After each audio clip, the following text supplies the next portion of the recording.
और 7 विधानसभाओं में वोट मांगने जा रहे हैं। जो अपने घर में वोट नहीं पाया वो दूसरे के घर में वोट कहाँ पाएगा।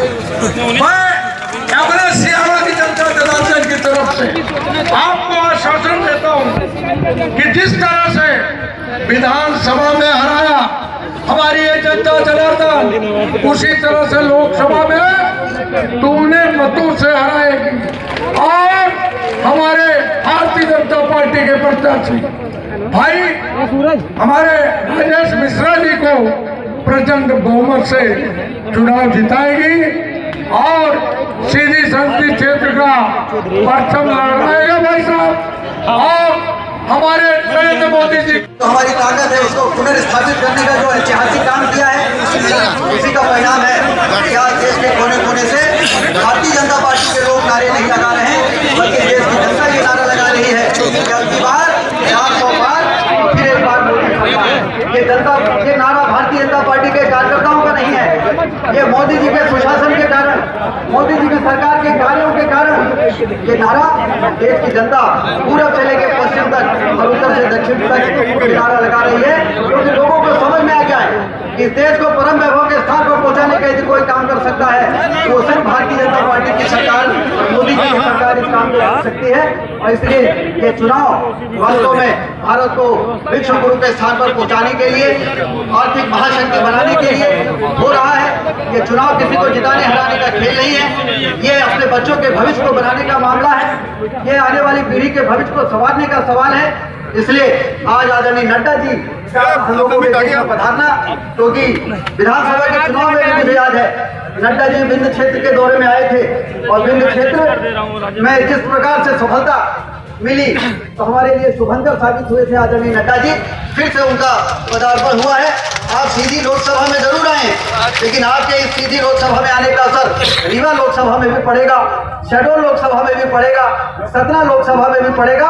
और हम आपको आश्वस्त करते हैं कि जिस प्रकार से भारतीय जनता पार्टी का अगर हमारा विंध्य क्षेत्र बना है, हमने काम किया है, हमारे कामों के आधार पर जनता ने कांग्रेस को रिजेक्ट किया और भारतीय जनता पार्टी को अपने साथ लिया है।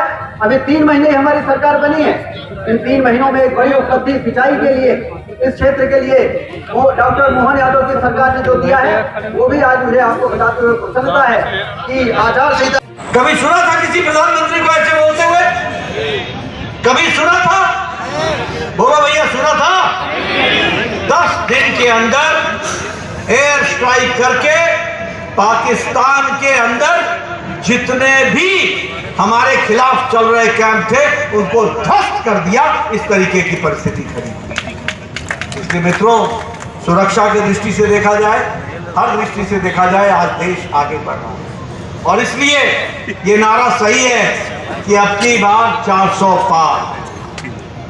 400 पार करेंगे ना? एनडीए पार करेगा ना? हमारी माताएं यहाँ बैठी हैं।